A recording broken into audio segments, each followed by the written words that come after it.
Hey everybody, how are you doing? All right. Good. Okay, so many people joke about their race, their religion. You joke about who you are and... Okay, so I went into a psychiatry appointment. I said to my doctor, "Doctor, I have something wrong with me. I don't know who to tell or what to do." He said, "I've been a shrink for over 40 years. I've heard it all, seen everything in the book. Not this. I have the Andrew diagnosis. It's a little bit of mania, depression, OCD, germophobia, bipolar. Oh, and by the way, I'm schizoaffective." He said, "Oh my God, you're a monstrous creature. I've never seen anything like this before." I shocked the hardened shrink. Then over time, he began to salivate at the mouth. He wanted to help me, cure me of the Andrew diagnosis. But what he fails to realize, there's no helping me. There's no curing me. My condition is permanent. There's something I want to add in here. So I was thinking about, like, have you ever seen the movie The Incredible Hulk? Basically in the movie... Use the microphone. Always use the microphone. Basically in the movie The Incredible Hulk, the U.S. government wants to experiment on him. I think it would be funny if the U.S. government wanted to experiment on me because I had the Andrew diagnosis. So I become like a fugitive. Not that I did anything illegal, but I have to flee to South America, hide from the generals, and I don't know. I might cut that from my act.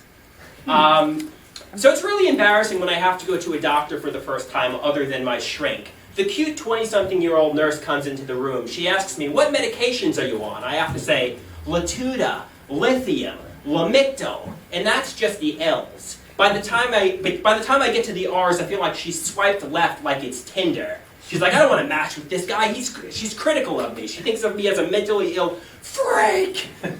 So then she starts asking questions. "Are you bipolar?" "Yes." Are you bipolar? Are you depressed? "Yes." "Have you ever been hospitalized?" "Yes." "For what reasons have you been hospitalized?" "For psychiatric reasons." I should tell her the two things that aren't wrong with me, the two medications that I'm not on. Then she leaves the room and she goes out into the hall. I hear her mumbling with another nurse. Well, it's either her or a voice in my head, but I think she was talking to another nurse. She says, "What's wrong with this guy? Is he Frankenstein?" What she fails to realize, I have the Andrew diagnosis. It's unlike anything she's ever seen before. It's my condition. Okay. So, I'm a 33-year-old disabled adult child. I'm sitting back watching my life pass me by. My dad tells me, "Andrew, you need to pull the trigger as if it's a starting gun. Begin the race. Start your life." And I thought that was good advice, so I said to my psychiatrist, "I need to pull the trigger." He said that apparently that's really bad advice. He told me recovery isn't instantaneous, like the pulling of a trigger. It's more like moving sand. Erosion can occur, as in a setback. Moving sand? That sounds Zen and Buddhist-like. You could have at least said constructing a house. Knowing me, I would construct my house on sand, and we all know how that would end. My house would crumble because sand isn't a good foundation. So I am moving the trigger, I am pulling the trigger, moving the sand, or whatever you want to call it. I'm going out into the real world, I'm trying stand-up comedy. That's your cue to applause. Okay, we're not done. So when I was in high school, I loved professional wrestling. I know oily men in their underpants trying to make each other submit with the moves like the mandible claw and cross-faced chicken wing. It's a little weird, but I loved it. My favorite wrestler was Mordecai. He was a religious zealot who did crazy things in the name of religion. Also, when I was in high school, I worked as a bagger at a supermarket. I worked for tips, and when somebody wouldn't tip me, I would crush their bread and crack their eggs.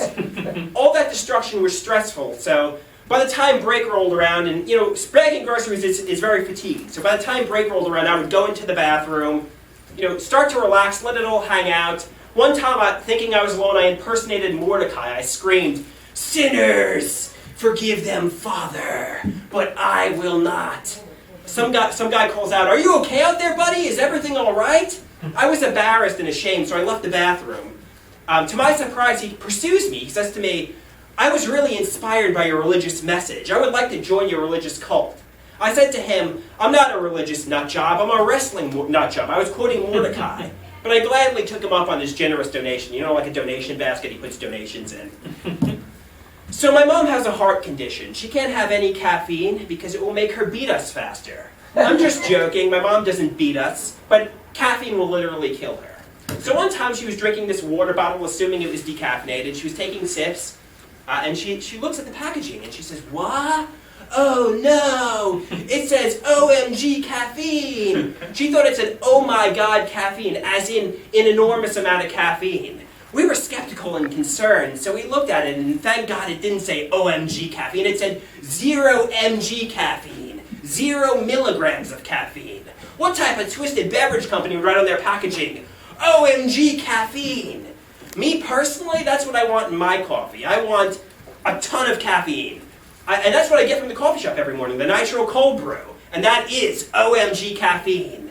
Remember that nurse I was telling you about? She came into my supermarket. I was her bagger. She bought eggs. I win. The caffeine is OMG, but my mental health is WTF. And oh my God, you've been a great audience!